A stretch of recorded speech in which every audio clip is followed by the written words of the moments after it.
the City of Farmers Branch Planning and Zoning Commission study session. We will begin with agenda item A1, discuss regular agenda items. That takes us to item C1, consider approval of the February 13th, 2023 Planning and Zoning Commission minutes and take appropriate action. Commissioners, any errors, omissions, typos? I didn't find any. All right, none to note, no comments there. All right, that will take us to, we'll go to D1. We'll have a public hearing and consider the request to rezone approximately 3.912 acres of property located at 13342 Midway Road, described as Lot A, Block A, Midway McEwen addition from light industrial zoning district to a planned development district number 108. This zoning district including creation of PD 108 to allow including but not limited to multifamily residential development with structured parking garage as permitted use, establish related development standards, and take appropriate action. Thank you, Madam Chair. Does the commission have any questions regarding this item? I wanted to ask about that retaining wall. Is that retaining wall going to stay in place? No, I believe the retaining That wraps around? That wraps around. Yeah, that retaining wall is actually, they're still going to have a retaining wall, but that whole thing is being redone. Okay. Yeah, the signal that's there at the intersection of Midway and McEwen is actually going to be removed from that retaining wall and placed on the ground as well. But there still will be a retaining wall, for sure. So, It's a smaller height, I think. smaller height. Will the applicant be here today to answer questions? Yes, ma'am. I think probably much of my questions are for the applicant rather than staff. But other? Yeah, just, I don't know if you can answer this, but last meeting, we were looking at the proposed tree ordinance. And that lot has some mature trees. I was just trying to figure out in my mind, how would this application have been different were the tree ordinance in place? For the proposed tree ordinance, or The once proposed tree ordinance, yeah. once we bring it back to you, there will be exceptions. For example, if there is a construction pad, or you have to have certain areas of the property outside of the setbacks that are considered to be your buildable area or your construction pad. And if you have trees in there, then you should be allowed to remove them.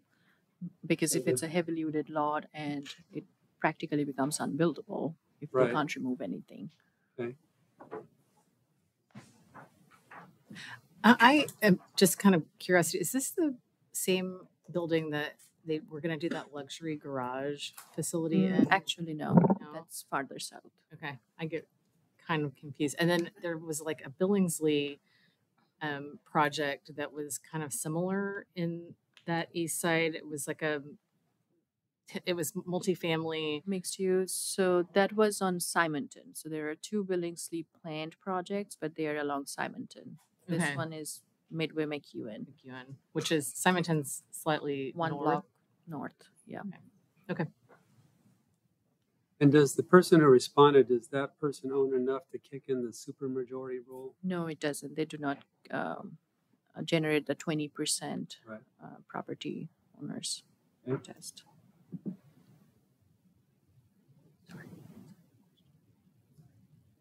So sorry, I answered your No, question. hey, no. Any other questions? Additional questions? All right, seeing none, that will move us to item A2, discuss future Planning and Zoning Commission retreat for spring 2023.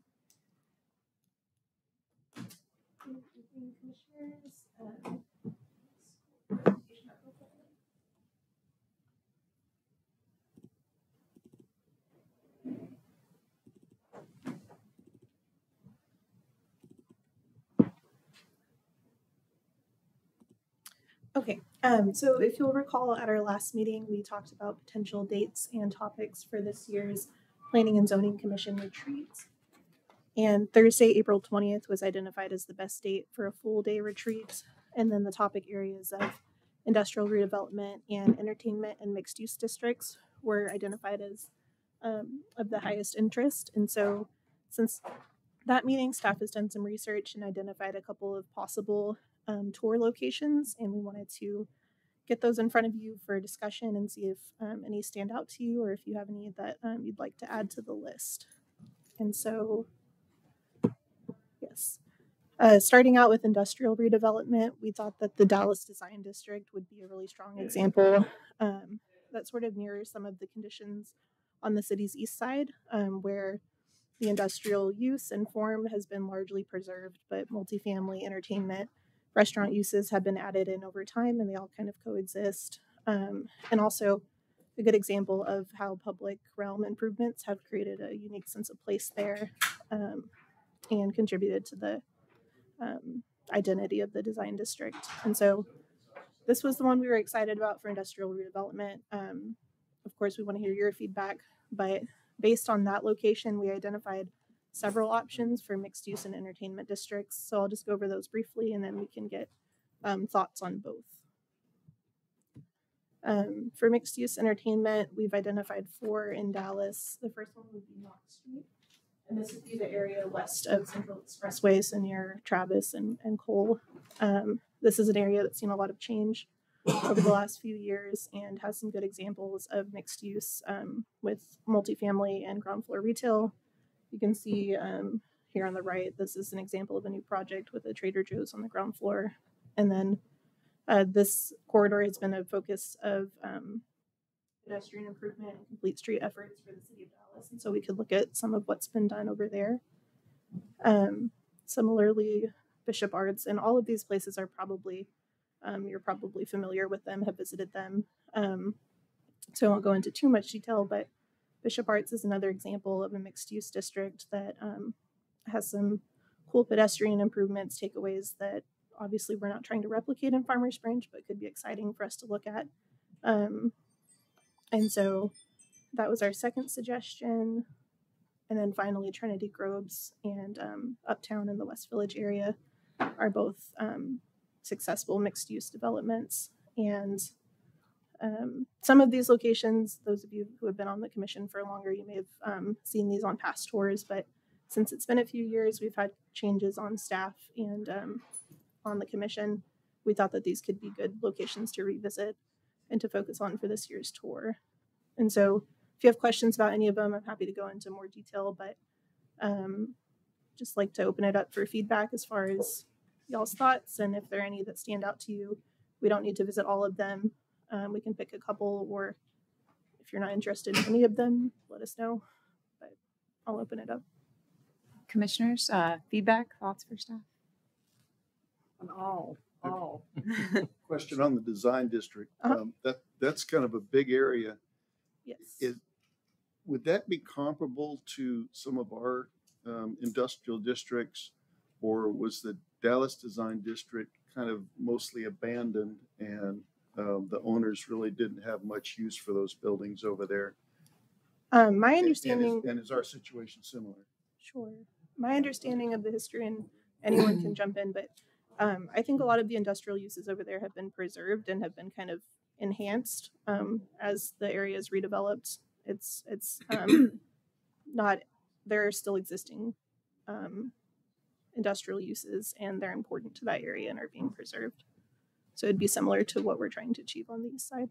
So just some of the available buildings over there were repurposed. In this case, Yeah, there's a lot of definitely, designers and that kind of thing over there. sure. There's definitely been new development as well. New multifamily projects have gone in, but a lot of these buildings, like this is an example of one that was a warehouse building and has been kind of changed to be street facing with multiple suites. A lot of art galleries over there, furniture stores, those types of things.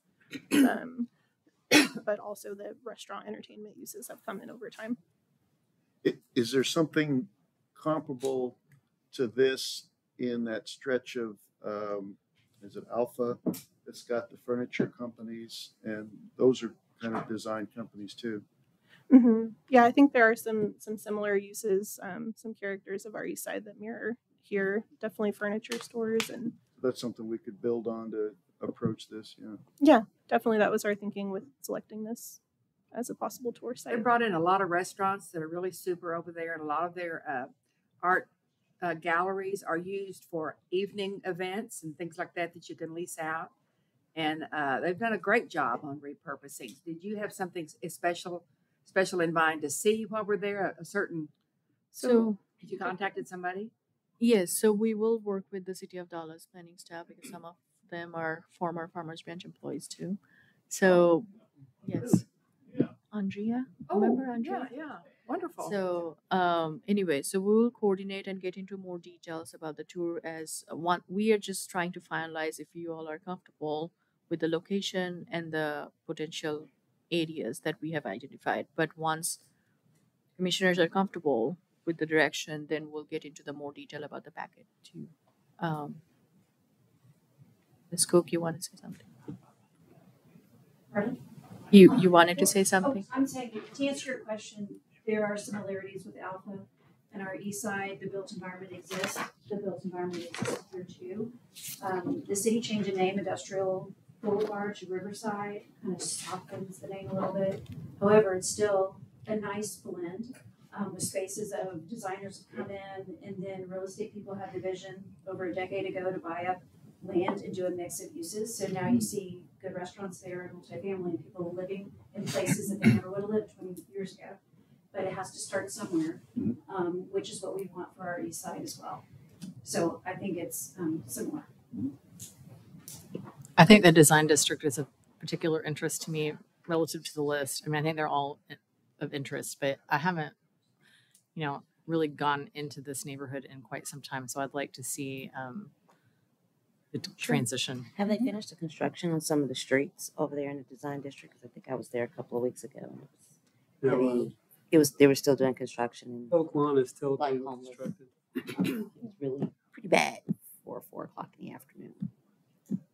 Good to know. So look into that. I'm definitely hearing some interest around the design district. I'm thinking too, with the proximity to 35 being similar in a way to the proximity to the tollway. They're different roads and have some different characteristics, but that certainly I think is another aspect that we would likely pick up on.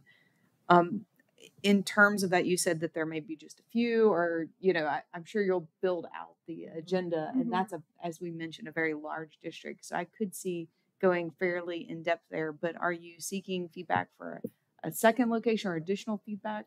Yes, we want to definitely focus industrial redevelopment as well as the entertainment mixed use district. So if everyone's comfortable with design district, we can kind of either narrow down the list or we can try to do all of them. As far as Knox Street, Bishop Arts, Trinity Groves, and then Uptown. I have to say, I think she selected the list with the idea that most of them are nearby. Right. So once we try to iron out the logistics and the route based on the time frame we have, we'll try to make sure that we can hit more than one. There's nothing on this list that I'm personally uncomfortable with, and I trust you guys to kind of make contact and highlight the things that are of interest to us beyond, like I said, I do have a particular interest in the design district, but Absolutely. Thank So you. is this, I know it's for the P&Z, but is the public invited to join us there? So it's the thing, so we went through the near south, or what's it called? Near South Near Side. south. So there's amazing complete streets, Mhm. right? And so we got this impact. And then I come back and like we had the last steering committee for the plan road diet. These things come up and people have never seen these things in action like we have. And I said, I wish they had been there. So I look at this. I mean, could it be that we could publicize it and say, if you want to meet us there, why not let people join up and see what we see? So they learn as we learn. And if there's anything on there that could help demonstrate the concept of complete streets, I would be in favor of that very much, because it seems to be very confusing topic. It's, of course, there would be certain street elements that I think she had some before and after pictures. And once we go around those areas, we'll see those things. It's tricky because this retreat is primarily for the Planning and Zoning Commission. given that it always takes the nature of a public meeting, so we post an agenda. However, it's also planning the logistics and making sure. So, for example, we always invite the council members when we plan these retreats, but it is not a workshop. For example, when we plan the comprehensive plan workshops, we always try to open it up, of course, for the whole city, because that's how we are planning the logistics. Here we are reserving a bus where we are actually we need to have a head count. We are working with certain staff members of those communities where they walk with us, like in the case of near Southside, Mike Brennan, who's an AICP planner, has been with the Fort Worth INC for a long time. Before that, with City of Fort Worth, he was part of that tour, and that was very valuable because he could give that historical vision of okay what it was before, how it got changed, how each of those parcels got redeveloped, how they do currently like block down certain streets to do those special events. So we work with those staff members to give us that insight, if you I'm will. wondering if there's another thing we could do, which would be more open to the public. We wouldn't be arranging buses, but again, to help people, because when we go see it, that's great. We see it, we understand it, but then the people that we talk to don't understand That's it. a good point, because I think when we went to the Richardson down north, didn't we have some citizens join us on that as well? He did. Most But of the I think, board members, I Yakima- believe. I don't know how to pronounce their last name. Who? Yakima. So may I forget their suggest name. we- Maybe consider that again, or at the very least, some sort of a video program. Well, Or, I find that maybe taking photos, but I think if we invited a bunch of people and they showed up, the questions and the getting us off track would be immense. Because it's like arranging everyone, like if we open it up for the whole resident, it's not a bad thing. It's just arranging the logistics and keeping sure we have a tight group who is walking in those areas and talking to the people or listening. That way it can become really educational and informative. So If you maybe have a just group of something- 50 people, Right. other than like actually having a meeting and sit down and do a presentation, it's difficult to arrange those kind Or of maybe do tours. something, not this, but something that is open to the public, that is, again, complete streets, that whole thing, just like you did the 4 walk-arounds, but go to where people can see some things in action. how about a video of the tour or something? That's what I was gonna say. Video of the tour. I Is that wonder something if we could do and then share that. So let's take stills of where we go. Let's do what we usually do because we can manage the bus and we have the budget for this group and anybody that comes. But we don't have a budget for citywide if we're distributing it citywide. And then let's take video and stills of the whichever ones that we choose, and let's craft the message of what y'all learned through that. And then y'all can have a specific message back for anyone that couldn't join, because it's not that they're not invited. Yeah. It's just we don't have a secondary bus, and we do need to plan for those things. And And- then we do feed people that come, so it just head count and reservations like that. But maybe the stills with the video and things of that nature. We Um, did that like last year, if you recall, after the Near South Side or after the 2 bus tours, we always come back and kind of do a recap, right? We could do a more robust one. Yeah. I understand the need, but it's difficult for us with our staff resources and budget to plan for it for a citywide event. Could we have a photographer that he's dedicated to taking photos rather than having us take them? Sure, I'm sure we can find a photographer either on staff or working with our communications team. I wonder too if the venue that you're talking about could be in that joint planning and zoning and council meeting where we're really going through messaging around the comprehensive plan as that emerges. That could be the appropriate venue for if I'm understanding you right, what you're envisioning. Yeah, actually, that's something that I already started kind of brainstorming with Ms. Cook and the city manager's office, because I was thinking of similar to what we did early last year, having a powerful speaker who kind of has the experience and has that kind of capability to talk about projects in an exciting fashion where it makes sense in more layman's terms, with pictures and more anecdotal examples, and talk about overall comprehensive plan and the other with policies. Now, just one more question that I was going to ask about this. Is the focus on the tour that we're doing here is to just ensure that that area on the east side where all those old factories are plant or was it furniture stores and things like that Warehouses. along there? What about the west side? That's how that question. Is there any, because I do see that, for example, the Trinity Groves or the Uptown West Village, that kind of, since they look relatively new on the cusp of that area. Trinity Groves was kind of built from the ground up as to be what it is at the end of that bridge, right? Right. And that's one thing we can do at the west side is. I mean, yeah, west side. Sorry, did I say east side? No, west side. The west side. That's one thing we can do at the west side Mhm. because we have raw land out there and zoning and plans and stuff. You can design around that.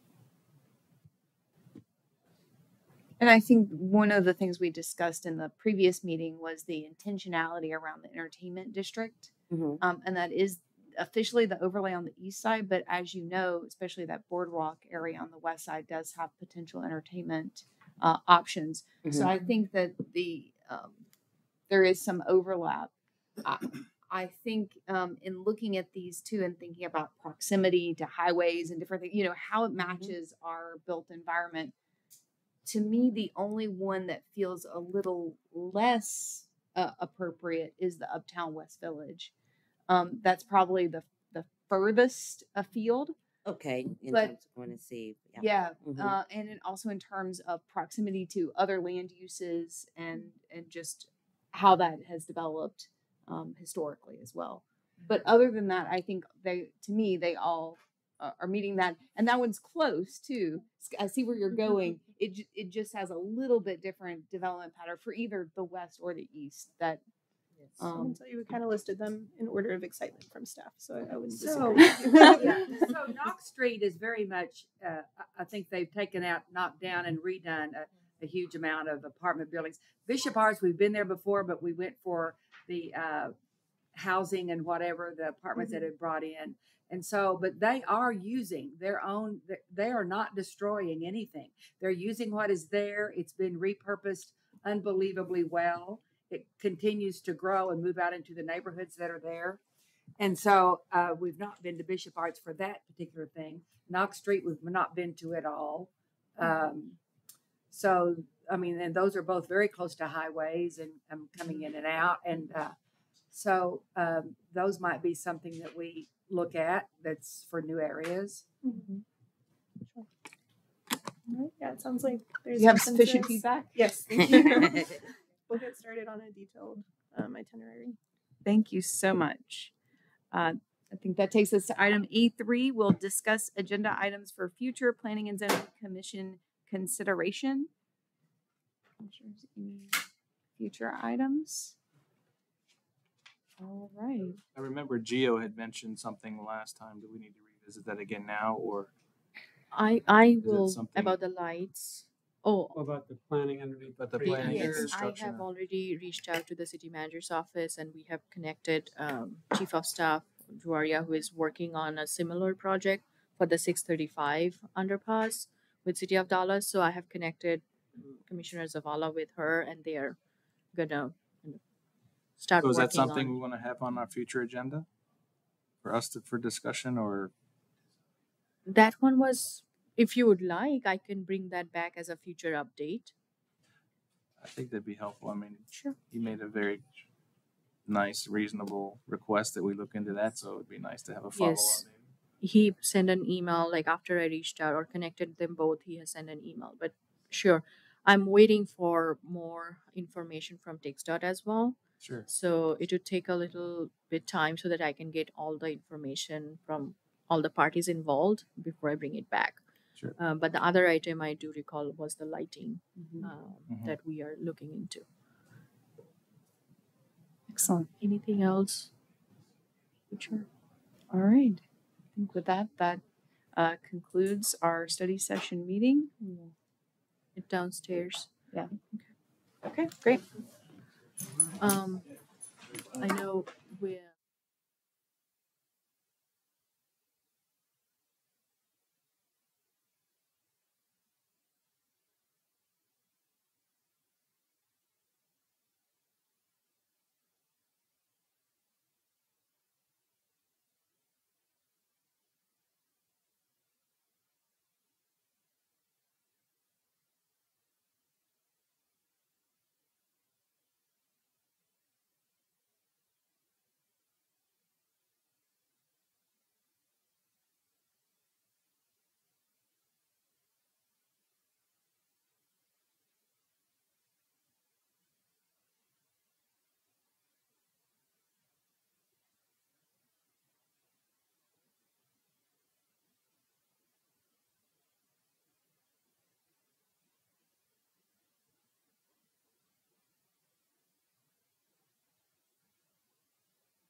Welcome to the City of Farmers Branch Planning and Zoning Commission meeting. It is presently 7:06 p.m.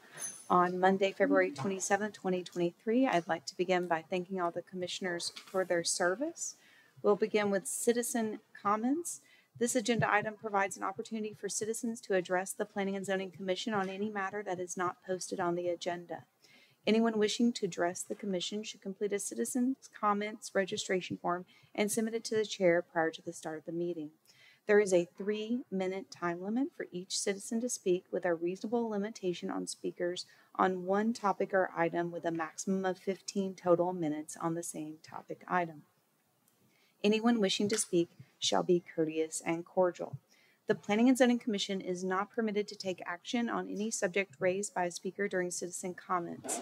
However, the Planning and Zoning Commission may have the item placed on a future agenda for action, refer the item to the Director of Planning for further study or action, briefly state existing city policy, or provide a brief statement of factual information in response to the inquiry. Seeing that we have no citizen comment cards, we will proceed to regular agenda items.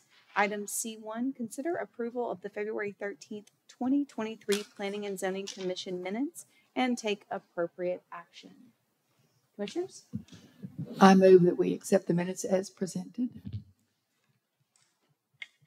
A second. And a second. Any further discussion on the topic?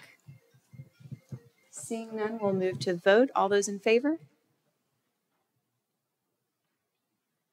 And that carries. Thank you.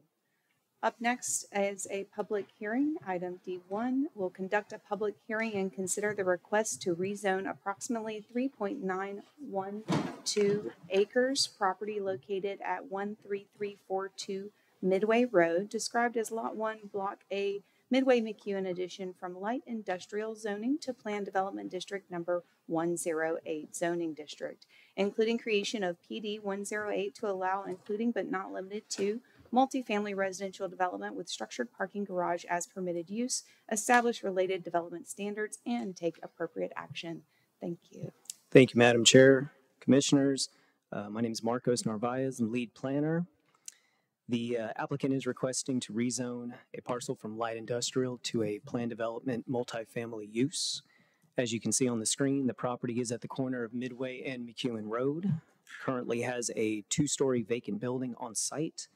The proposal is for a 6-story building, 6-story tall building with 364 units and a 7-level parking garage. Here's the current conditions on site right now. Facing southeast, this is at the corner of Midway and McEwen. This other image is Midway facing west. Based on the site plan, the existing driveway on Midway will be removed through the construction process. 2 new drive approaches would be added along McEwen Road. A parking garage would contain approximately 540 parking spaces, and the building will have a maximum height of about 85 feet. The applicant is trying to create an urban-style environment by bringing the building closer to the public street and with enhanced streetscaping. The landscape plan does show 2 public plazas, 2 dog parks, 2 interior courtyards, a rooftop courtyard. Multiple amenities are going to be included within these courtyards. Wider sidewalks, decorative street lights, decorative or canopy trees will run along Midway and McEwen Road. The design does contain a mix of materials and colors. As you can see, the roof lines are articulated with various heights, cornice detailing. You'll see the different color of bricks, fiber cement panels, siding, decorative signage as well. This is a little bit further down McEwen Road in front of the leasing center, the proposed leasing center. You'll see increased glazing. They plan to use storefront windows, metal canopies. You'll still have street trees running along this area. Minimum size for those sidewalks are going to be at least 10 foot wide along McEwen Road. And they also have a public plaza. Public plaza is going to have some decorative pavement treatments. This is a little bit further down McEwen Road. This is also another public plaza that's proposed towards the end of the building. You can also see there a loading zone that will be along McEwen as well. This is at the very end of the building. You'll see the dog park. all the ground level units will connect to sidewalks, and a lot of those ground level units will also have private yards as well. This image here is also this is actually along Midway Road. Instead of the sidewalks being 10 foot, in this case, they'll be 8 foot wide. They'll still have street trees running along this area and a vegetative screen on the backside. So as I mentioned earlier, staff has reviewed this against our current multifamily policy. The applicant's proposal falls just a little short in some areas in the policy, specifically related to the mixed use requirements and the amount of open space that's being provided. As you can see on the chart, the goal is to satisfy the policy, but we understand that every lot obviously comes with its challenges. This development will not have a mixed use component, but staff is okay with them just keeping as just a strict multifamily. We do understand that these things tend to be a little bit more market driven, and you know, to be honest, I think parking may be a little bit challenging if you did do retail on the bottom side. Regarding the open space, the applicant is providing approximately just slightly under 135 square feet per unit versus the typical 150 that we require in our policy. I can say that the applicant has tried to utilize as much space as possible. They've included, again, we've gone through some of these items, but the private yards, the interior, the rooftop courtyards, the public plazas, the interior sidewalks, dog parks, all of this kind of helps bring in that open space for public and private. The East Side plan does show that this area is within what we call the Regional Commerce District. This district does support high quality apartment housing, wrapped parking structures, and improved walkability. So staff does believe that the proposal is consistent with the East Side plan and meets the general intent of the multifamily policy. So as we all know, the detailed site plan is typically the next step in the process if the zoning request is approved by City Council. So when the applicant provided their conceptual plans, they did provide a level of detail that you normally would see at a detailed site plan package. So the applicant is requesting that instead of going back to P&Z and City Council, the typical process for a detailed site plan, that the detailed site plan be reviewed administratively, reviewed and approved administratively at staff level. So this obviously is not typical, particularly in this city. Staff is working with our legal team, our legal folks, to see how this review process could work. At this time, staff is open to getting commission's feedback on this particular item. I think it's important to note that if the applicant were to come back with major changes on that detailed site plan, outside of what we would constitute as a minor modification, the applicant would still need to go back before the Planning and Zoning Commission and City Council for formal approval for that detailed site plan. So essentially what I'm saying is that, you know, the conceptual site plans that you're seeing in front of you in that ordinance, that PD ordinance, those would essentially be the same plans that they're going to be submitting back to us when we do that detailed site plan. So it's just a way of streamlining the process, essentially. 12 notification letters were mailed to surrounding property owners. We received one letter of opposition from a property owner within 200 feet. Staff does recommend approval of the zoning request as presented. We do ask for the commission's feedback related to the administrative approval process for the detailed site plan. I'll continue to stand for questions. The applicant is here. They do want to provide a presentation as well. So we can either answer questions or we can go directly into a presentation. Let's see about if we have staff questions first, especially so we can give you appropriate feedback on that administrative process. Yes, ma'am. Go ahead. So this modified approval process seems very interesting. Is it something that you might want to formalize a little bit and encourage this? You know, kind of if you bring forward a detailed site plan or conceptual plan, and if it meets these requirements, you can then streamline your process. Mm-hmm. Is this unprecedented? Would this be the first time this has been done this way? I think we have this would be the first time we do it this way in the city, from what I understand. Now, I do know there is one PD out there that's got a similar streamlined process, but Sarup, I don't know if you'd like to. Yes, Marco is correct. For the recent all the apartment projects or all the new plan development that has been processed within the city, this would be the first time that we are working with the city attorney's office and the applicant to streamline the process. However, the one that Marcos is referring to, our station area PD, which is the PD 86, does allow for administrative review and approval of site plans if no special exceptions are requested. However, even for special exceptions, that PD allows approval through Planning and Zoning Commission only. So that's the PD I can recall, which has a administrative process. Besides, PD 88, I believe, also has, if you don't request any special exceptions, you can have staff approval of detailed site plan.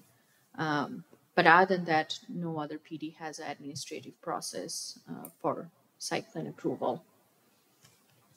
Does that answer your question, Commissioner? Yeah, and just saying, I think if it works, I mean, even just you could look at formalizing a little bit, saying if you submit a plan that meets these requirements, you could potentially streamline the process, and seems like it could be a win-win. Yes, actually, that has been something that has been raised with our city attorney's office. Kevin Laughlin, as you know, he's the attorney who we primarily work with in terms of land use matters.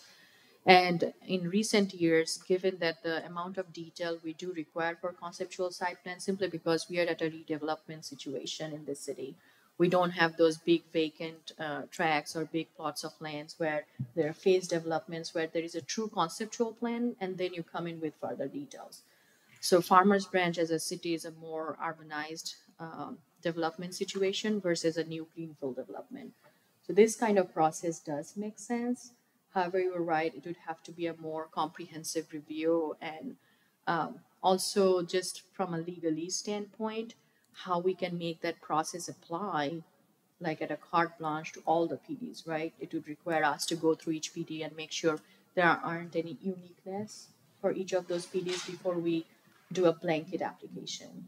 Another kind of procedure which is unique in Farmers Branch is we only require site plan for planned development zonings.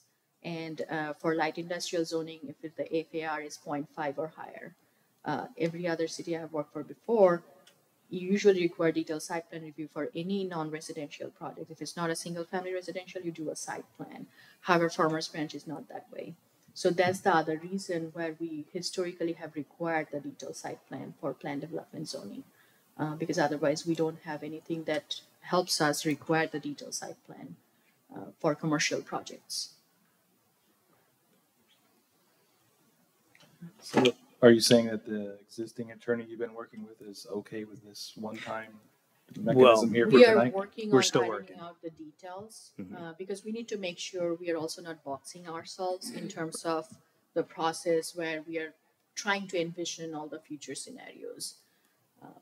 But he overall seems to be agreeable if we are agreeable with the level of detail on the conceptual plans. Yeah, I kind of got the sense also that we wanted to hear what the commission had to say about it, and we're working with him this week to try to finalize this.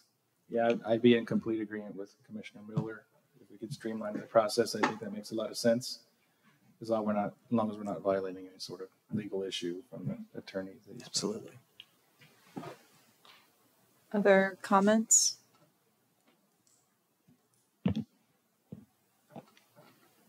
I'm curious how this might function. I know one of the elements that we presented to council as a goal for Planning and Zoning Commission was some of this streamlined process, how this may fit in with other additional elements of streamlining. I think this is likely what you're already working through with the attorney, but just making sure it doesn't actually hinder on some other side of creating a workflow that's really predictable for our developers and makes sense also for the city and protecting the citizens. Absolutely. Absolutely. Yes, it does actually follow kind of our normal process. The only thing we are trying to eliminate is the additional step of review with the Planning and Zoning Commission and City Council and making it a staff review. The reasoning behind that is usually zoning is the discretionary rights of the municipality where you get to review the project for its merits and all the quality of development that it's being brought in front. However, the detailed site plan gets to be more of a technical review. if you notice on council agendas, historically or since I've been here or even before, usually site plans are put on consent agenda because that is the understanding that usually it's a technical review. There is not much questions, so they're all approved in one motion. So following that policy, it makes sense that it just reduces the time from the developer standpoint. Absolutely. And I've seen processes where, you adopt the detailed site plan at the zoning stage. So it's all, there's not multiple processes happening. But ideally it sounds like, this would go along with, the idea of what our goals are, here with the city. Great, thank you. I think that brings us to the conclusion for staff questions. Are any additional questions for staff? I think we'd like to hear from the applicant, your presentation, or the representative of the applicant, Would as it it were. be this one? Oh gosh. Presentation. I can narrate anything. I'm like No, Anchorman, There you go. don't worry. Let's see, what do we do here? View.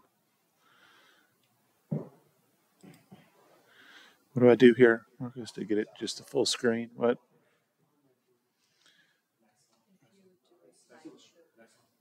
There we go.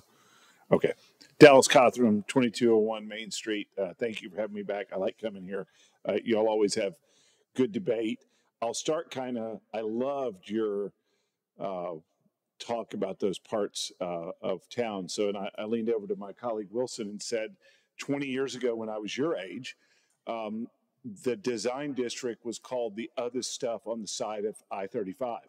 And I think I talked about this when Odin Hughes was here, that Wood Partners did two projects where across the street from the old Levitts and now next to Meddlesome Moth, I'd argue probably Meddlesome Moth really helped make the design district, but it wouldn't have happened if they did not go next to Wood's two projects.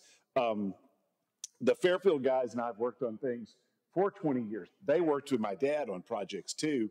He did a lot of that early uptown work. And I started on the West Dallas stuff because no one else in the office wanted to go over there. I mean, that was the area on the way to Ronnie's gun store. So, and my first time over there was with guys from Miami. They didn't end up doing a project, but made me think when I was standing over them with them, they were like, this is just too close to downtown. Something's going to happen here. And I went back to the office and had this discussion, and everybody was like, that's ridiculous. That's never going to happen. I have been a big champion of your entertainment district. I mean, I've been coming out here for 10 years for gymnastics and dance classes. And then my son's club baseball got forced out from design district because it became too expensive and moved up to here. And ever since then, I've been coming up here just saying, man, this has fantastic bones. And if just for more density, where something was happening all the time, this is such an area where there's a lot of good energy. And one of the things I think about design district that's interesting is there's a variety of types of land uses and buildings, and it's very entrepreneurial. You'll have some multifamily buildings, but then you have right next to it an older warehouse building that's a really cool showroom. And then there's party venues. And now that it actually has happened, it took 15 years, and I'd argue that's the best restaurant area in North Texas. And so that's what I think we're starting to see here. And in 10 more years, this district, everyone's going to know, and I think everybody does know in the industry, that this is a highly sought after area. It's just not, I guess this isn't working, so I'll page through. Okay, I'm going to move forward because we did this in the briefing. Okay, there's a reason this site's here. This is a site that looks great on a flat piece of paper, and we've all driven by it a million times, and we think that's really great real estate. But there's a ton of slope on this site. It's not a retail site. It failed as a retail site. It's a much harder site to design for. And so we were talking about why we want some of that time on the back end back It's because we've had a 9-month zoning case. Some of it is working through all that slope issues and making this walkable. We're going to connect to other things that happen in the future. We're creating sort of that palette here, like Odin is up there, and eventually you'll see things starting to connect off of it. But, you know, we're doing that where even if I don't live there, and most people won't, most people are never going to live there, but they are going to drive by it and say, this is first class, and they're going to see that it's pedestrian friendly and it's dog friendly and it's active from the street. Whether they're going home or whatever it is, they will start to think. These two projects will really make people stop thinking about this is an industrial or warehouse district or however they characterize it. They will all of a sudden start thinking about people live here. And retailers will maybe start thinking more along those lines too. So one of the reasons we want some of that time back now is we have a very detailed plan, and we understand if we go to council with an ordinance, if we change it for any reason, then we'd have to go back. I would say, and like right now, I think we are in 5 cities tonight with our 5 different offices in the state. So probably most cities, you only have to go to the plan commission to get something changed, not to council. And many of them divided into kind of major and minor, and maybe minor things staff can do.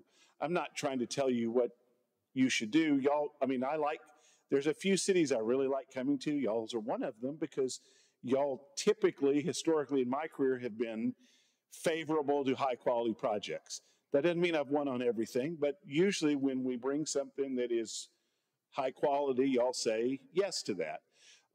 So, okay, on with the show.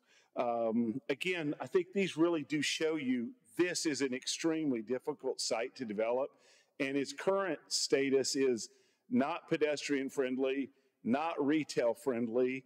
This is a highway use, and it was a destination use for many years. And now the furniture business, I didn't believe it when I did the Nebraska Furniture Mart thing. Those guys told me that we would change the whole region, and I just kind of smiled and thought, my parents drug me to Weir's. You know, that's going to always be there. It has changed, and furniture shopping is destinational. Maybe you'll see the design district, though, has very high-end things. People go there, too. Knox is the same way. It's a furniture district as well. Okay, staff covered this. So, you know, again, this is a very detailed plan. It's detailed on our end, too, so that we really understand what kind of rents we can get reasonably. I mean, Fairfield is a very sophisticated developer. Not on your list, I'd argue the project these guys did in the West End is a great example of changing the old Dallas Alley building into residential. I'm old enough that was cool. They had an arcade there like in the 80s. I mean, y'all have transformed. Now there's open space that used to be the Hoop It Up parking lot. And if you walk down there, that's now becoming more of a neighborhood too. So they're outside the box thinkers and good at envisioning a neighborhood. We did a project that didn't happen because of the Great Recession, but they were the first guys to think of Lovers and Greenville by Central Market. They realized that area before the Great Recession was about to pop, and we did a great project that something happened there. I also got to work on it, but it would have been really a cool mixed use project. So, I mean, this is a first class business. They're based in this region. They're going to really execute at a high level. And we were willing to work with staff on all those things that are a lot of detail that maybe we didn't know. And your staff were like, we really do need 2 pedestrian friendly areas instead of what's inside the building. So I think we ended up with a good project that works for the entire community. So we're at 365 units. These were all in your staff report. I know this looks like a big building, but at 2-to-1 FAR, that's really low. You will see in 10 years, people are going to be here. Maybe I'll still be doing this, but Wilson will be here. Maybe Jess will be here. My younger colleagues, and you'll be seeing 4.5-to-1, or maybe people are going to want to go tall. I would argue the taller the building, the more quality there is. Maybe someone will do a tower here and be in front of you asking for 6.5 or 8 to 1 FAR and $120 or $150 million building. So that's good. Okay, so we come back if you have questions on that. Wilson Kerr, my colleague, was the economic development director in Addison and looked at these numbers. These are expensive projects. They're comparable. You can see what in that last column on the bottom, what kind of taxes they are. But this is the one I think is the most interesting. If you look at what do we think, and we think these are really low numbers in terms of what the disposable income is for each of these doors, it's going to create $10 million more dollars just like that in disposable income. And those are people that live there. They're not any different than you are. They want to shop in their own neighborhood where they live. And, you know, these are the smart young professionals. You want to capture these people early in their careers, and they make decisions of where they go to church and where they go out and where they go to eat. And when you start capturing them, it makes a difference. I mean, I was an early Oak Cliffer. My wife and I were there. Double income, no kids, when it was still the double O. Oh, Oak Cliff? Like that did not register that people didn't do that around in the late 90s. That was an unusual decision we made. And, but now I wish I still owned the house. Okay, so this has been an appropriate timeline. My client might say lengthy. Your process is detail oriented, because you associate that time with quality. There are other communities. I think Plano is a great example. You go to any planning conference and everyone talks about the Plano system, and it's proliferated all across the region and even to other states. Man, you do a zoning case, usually it is too fast for us on the consulting side, and you're done in 4 months. Well, that's generally good for the client, except things change. The pricing on things changes. I'd argue that's almost too fast for every side. Plano is extremely, like, mercilessly efficient. It's like Swiss planning, perhaps. This is good because we know exactly what we're going to do.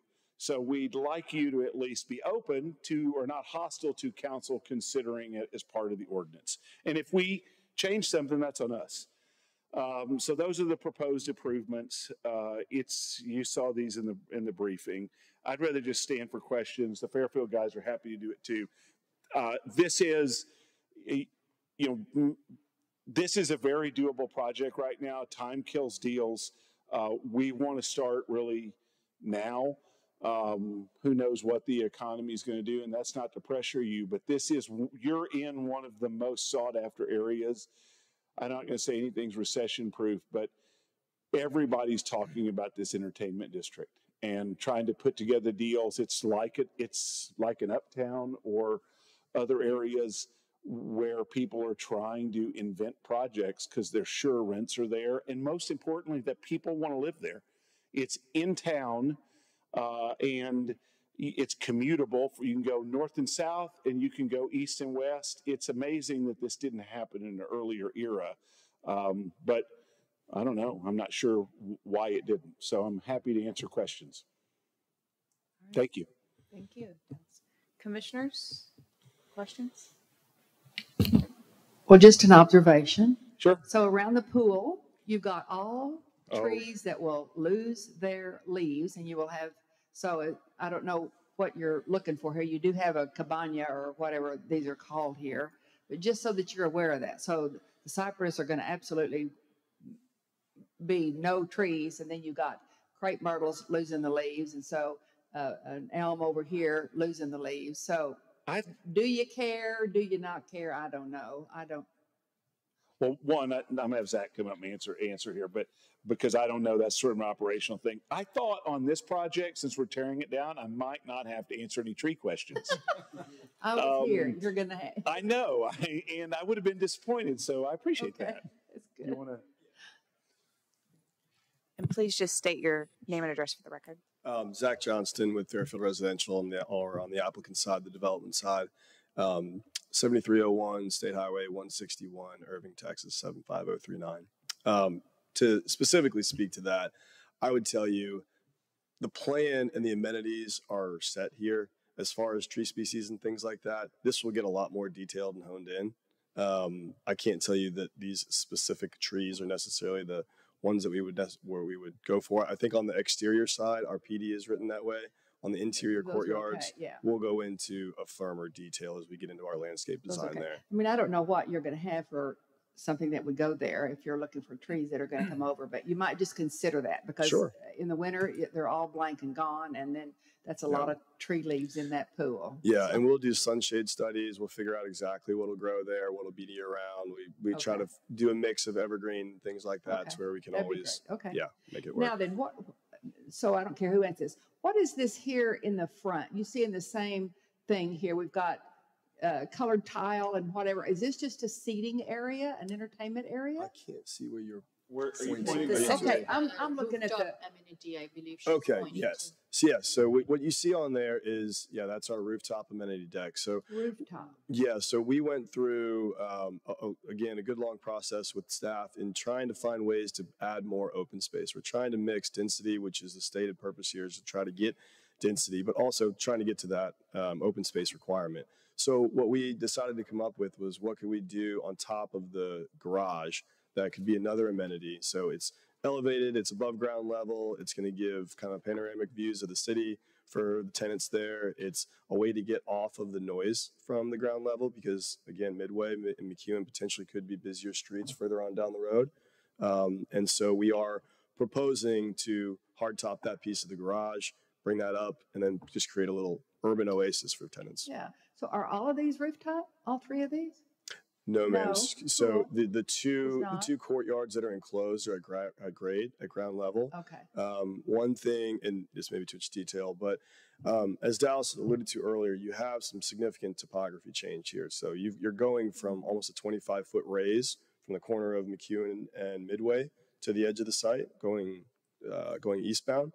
And so the courtyard you see planned left here is actually one level beneath the courtyard to the right, because we have the building that's stepping up, and that's demonstrated in these in the elevations that we provided to try to show how that building is stair stepping, just to kind of take in that grade, to keep from having So you can see how there's a combination of walls here. It has to happen because of the topography of the site, and so we're trying to really use the topography to our advantage. And there are some challenges, I would say, code-wise, where there's some additional adoptions with high-rise regulations in City of Farmers Branch that are above and beyond IBC code. So we are kind of limited from a construction type without getting into high-rise code, which normally we could look at things like podiums and we could elevate the building or we could do some other things, but we can't do that here because of high-rise code. Are the apartment, go back to where it's an overview, the ones that have the little yards on them on the very bottom, is that all the way around? We have private yardettes. So just to kind of walk you through the building, if you go to the south, the bottom portion of the site, we do have the private yards. You can see on the left hand, actually on both buildings there. On the the west side, we have patios there. We have not done the walkout yards along Midway for safety purposes. We don't really want accessibility coming off of the drive there. That is a little bit elevated as well. So we do have some green space there. But then as you go to the north side of the property and the east side of the property, there are private yards wherever there are units. If you look at that main building on the left-hand side, you can see we've taken all of that space for the most part where you can kind of read from mail over to fitness, and we've identified that for amenities. So we can have a commercial feel to it. So it's really just on the south and on the east sides. Yes, ma'am. Okay. That answers that. And then also along the interior of the building. So in the courtyards, we would also have that same feature. I like it. Thank you.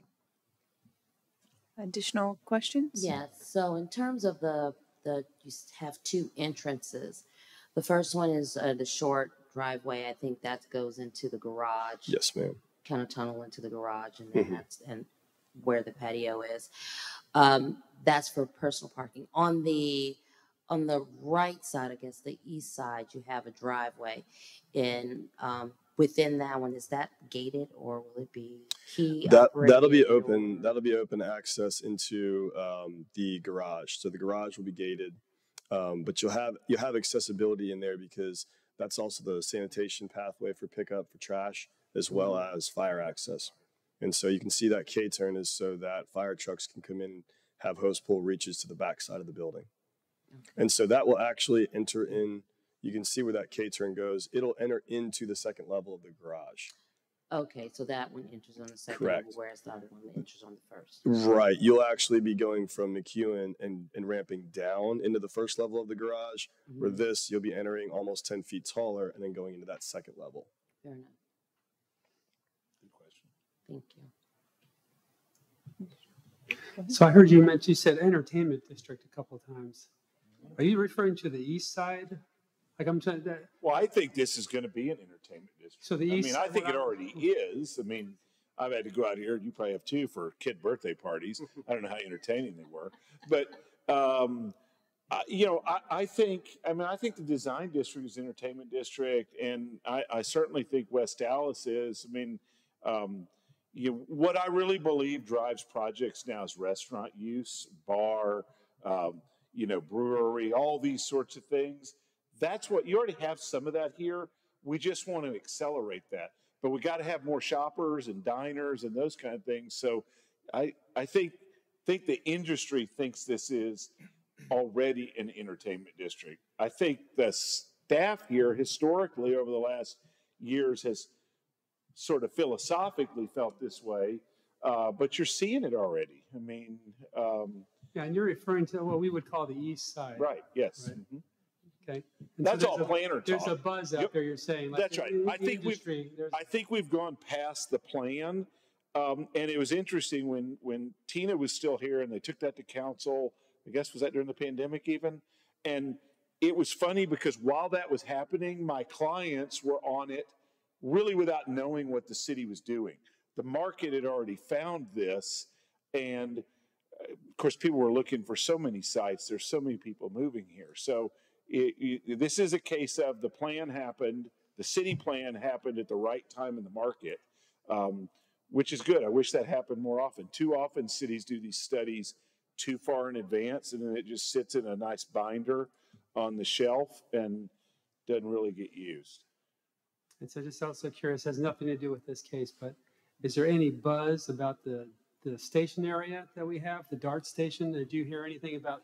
DART's one of our best clients. There's a lot of buzz at our office. We love them. We've been a client. They've been a client since before DART was So do you organized. see people looking this way for that as well? Well, it's interesting. We've got a number of Canadian clients right now, and I was on a long Zoom call, and they are so out of Toronto. That's the first thing they look at. I mean, is on transit. So, like the guys from Miami that I visited West Dallas with. The people who are, I mean, we live here, like we're like you guys. And so sometimes we overlook what is right here. But I mean, I learn all the time from my younger colleagues. I mean, they made me move out of the same building we'd been in for a million years to move to the East Quarter in downtown because it was more walkable. Great idea. I mean, and I don't know why I didn't do this, but I just was like, we've been in this building for 20 years. I mean, I really fought them kind of. So I tend to think I'm not always the best answerer on these sorts of things because when your name's Dallas, you mostly know about Dallas. But I do think that our out-of-town clients, and maybe even you guys, are thinking more about DART. I know everything we're doing is different, like these rooftop patios. People are going to work from up there. You know, everything we did early in our careers is almost not as applicable. We've had to relearn on the fly about how people want to use things. And so it's not just people are going to ride the DART to go to the Mavericks or a concert. I think people are willing to change their habits. I can just quickly, I can tell you. So we developed a property adjacent to the Inwood Station DART line. We are under construction right now at the Walnut Hill Station, doing an affordable housing project, actually in conjunction with Dallas Housing Authority there. So we've been very focused on transit-oriented development. Partially, we are our company is owned by California State Teachers Pension Fund, CalSTRS. And when you get into that institutional world, mass transit is a buzzword, and it reaches internationally, and it is something that people look at and say, even if it's not here today, a lot of the people, when we build on pension funds dime, they're holding for 10, 20 years. So they're looking out into the future. And when you look at the growth of Dallas, the city of Dallas, the whole North Texas, really, not just Dallas, but everywhere, mass transit is something that has sort of maybe not gone as well as everybody had hoped for. So where it does exist, there is an appetite there. So I think you can do something special on those DART stations where you have pickups. Even if it's not there today, you can plan for it in the future. I mean, it's funny, the project we tried at Lovers in Greenville, the big DART users, those seniors, active seniors, they use that DART station. They just run a shuttle over there. It gets used all the time. So just people are using it that didn't use it 5 and 10 years ago. So, I mean, you know, clearly we'd like them to build more rail. It'd be more zoning cases for us. But, you know, we did one over off Arapahoe where we planned for a stop, and ultimately we did 2 apartment projects there that got built, and now they're going to put the stop in after the fact. So it was great that we planned for the whole thing. It's more of kind of a kiss and ride station there, but it's great. I mean, it will end up working after the fact. So give me the sizes of your units. What are you planning there, and any idea on? Probably don't know on cost, but yeah, what is I mean, the market bearing right here? So I would tell you the breakdown of units are there in front of you. Size-wise, they're going to range anywhere from around 550 square feet for a small studio. 2 bedrooms would be all the way up over 1,500 square feet. And so we typically have about 15 different floor plans into these buildings. Again, you get unique conditions, so that ends up ballooning up, but typically it's right around 15 different floor plans. I would tell you we're probably 70% 1 bedrooms and studios in this location, probably 30% 2 bedrooms, 25% 2 bedrooms. And when you look at the average of all of that, it comes down to right around 850 square feet averages. So overall shelter rent's probably in the $2,000 a month range. Okay.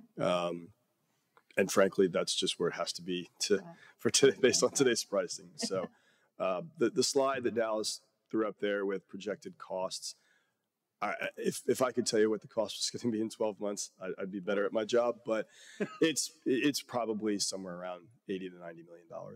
So it's going to be a sizable investment. Thank you. Wait a minute, you said about 2,000. Is that for the 2 bedroom? That's an average across the board. The higher bedrooms skew that average up. It's starting anywhere from probably around 1,500, and then I'd say those bigger 2 bedrooms are going to be closer. I mean, gosh, over probably low 3,000s. So that's where the average kind of skews. But I'd say the majority of all those units are going to be under that $2,000 mark because you're going to have smaller 1 bedrooms. So will these be like more modern amenities within these apartments? So Wi-Fi. Yeah, it's going to be it's going to be Starbucks, class. coffee, Yeah. I mean, we're in an amenities arms race with apartments. We try to make them. They're basically condo finishes nowadays. So. Okay. We're doing college tours with my oldest, and it's shocking how nice college dorms are. And it creates this arms race. These kids don't get out of the private dorm or even public dormitories. They're not going to go to a lesser thing. I am horrified by, I mean, now this is really impacting my wallet. It's getting real. I just wanted to thank you for bringing the project here to Farmers Branch. It's very exciting, and I'm sure that you want to get going, and we kind of do too. I think it fits very well within their East Side plan, very much so. And, yeah, we're very excited to be here. And so with that being said, do you have a estimated duration, construction time, when you want to get started, how long it's going to take? You know, on a project like this, 300 units, I mean, you're probably 2.5 years start to finish in today's market. When do you first deliver units, though? Depends on if you guys have transformers with in your power companies. It's probably 18 to 20 months to get first deliveries out there. I think we're seeing some positive signs in the construction market today, but candidly, that's been a big challenge over the past couple of years, as I'm sure you guys know. That's great. Additional questions, commissioners? I guess following on that, do you already have a contractor selected? And if so, who? So we self-perform everything. Fairfield, we have our own contracting arm. We have our own management company. Just to give you a quick background, we manage over 45,000 units nationwide right now. Again, I mentioned we were owned by CalSTRS. We develop anywhere between $1 billion to $1.5 billion a year. We're doing about 500 million of that in Texas right now. We have an office located here in Texas, and so the entire team here is local. So we're very active in the area. Great. Additionally, considering the 70% that you said would be like one bedroom or studio, we did have, the objection letter, which I'm sure you saw, mentioned specifically children and safety. Sure. It looks to me you've made some accommodations there, and I'm curious, given those one bedroom studios being the predominance, does this is that a target demographic? Yeah, I mean, let me families? just, the way that I always answer this question is we lease to anybody that meets our leasing criteria. Fair Housing forces that, and we have a lot of plans now that offer den units. We've responded to kind of what we consider to be the overall response from COVID-19 and what that's done to working at home, and we've created workstations and spaces within these units. Could those be worked? Could you have a child in there? Absolutely. We invite anybody that can meet the criteria to lease there. Socially, we see changing social demographics now too. People, small families that are willing to meet and live in apartments and that are waiting longer to save up for a house payment or live where they want to live, but be still connected into the urban fabric. And so we do see small families that attend our communities. We welcome that. Our buildings, we do our very best to make them secure and built to kind of to test stand the test of time. So all of our doors are secured, all the entryways are secured. You notice again, when you go back to that amenities sheet, everything is tried to be internalized. We do have some public plazas and things that we think are beneficial for the area. Again, probably looking down in the future, I don't know that you're going to see a ton of pedestrian traffic on McEwen today using it, but we are the catalyst to this gentrification process. So everything that you need to do from your unit, you can do within that building today. Your trash is all internalized. You're driving into a garage and parking at your level. And so if you have a destination, if you want to go to Starbucks, which is coming right around the corner, you have that ability to go outside and walk to it. And that's great. And then as things continue to flourish out there, there'll be more of that pedestrian traffic. But we see as that occurs, more of these manufacturing sites are going to be gentrified out. So that 18-wheeler traffic and that heavy, truck traffic, that begins to fall down as you get more of a vibrant neighborhood that's building up. So we try to take that into consideration and keep it contained. Again, we manage all of our own products, so we don't have people running around not knowing what they're doing. So I think that note or the response that came back to was really about trips. On a by right basis, almost any other thing we could do is more retail, whatever it is. You could have things that have more traffic than we do. Change is hard on people. People are willing to go on vacation and try new foods and go to new activities and do all new things. And they come home and they want to go to the same 6 restaurants and don't want anything to change largely. And that's okay. These are all people, many of the people, we had one person, remember on the Odin Hughes one, that one person had almost the exact same comment. They just don't see it yet, that this is all going to work out. And in the end, a lot of those owners are going to be the ones that benefit the most as sellers. So I've had that happen any number of times, ended up working on something where someone had opposed an earlier case because they're busy doing what they do. I mean, they're going to work there. They're not in the real estate business. They're just doing their jobs, which is fine. I did want to just thank you for doing your best to meet the spirit of the open space, in understanding, again, with the challenges of the site, why it's a little hard to meet that number. But I did want to say, especially with those rooftop amenities, which I think will help you in your arms race. Sure. And ultimately, I think that is the intent of it, is to push that high quality, push a product that is going to provide, especially during the pandemic, we felt how important that open space was for health and livelihood. And so really thankful that you did your best to push that. Thank you. Additional comments, thoughts? Thank you guys. We really appreciate it. Thank you. All right, that brings us to the point in which we will open our public hearing. Anyone that wishes may sign up to speak. Seeing none, we will entertain a motion to close the public hearing. I move the public hearing be closed. All right, we have a motion, I second the motion. seconded. Any further discussion? Seeing none, we will vote to close the public hearing. All those in favor? All right, so now that the meeting is closed, we will then proceed to entertain a motion on the request to rezone the property and also to allow, including but not limited to, multifamily residential development with structure, parking, garage as permitted use, establish related development standards, and take appropriate action on this new PD 108. I hope we don't have to repeat all of that. Right. Okay. Yeah, sure. I moved that we approve the request to rezone 3.91 acres located at 13342 Midway Road as described here in our agenda. I second. All right, any further discussion? All right, all those in favor?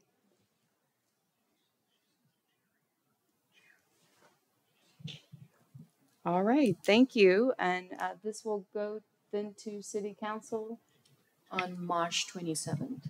on March 22nd. All right, fantastic. Thank you all.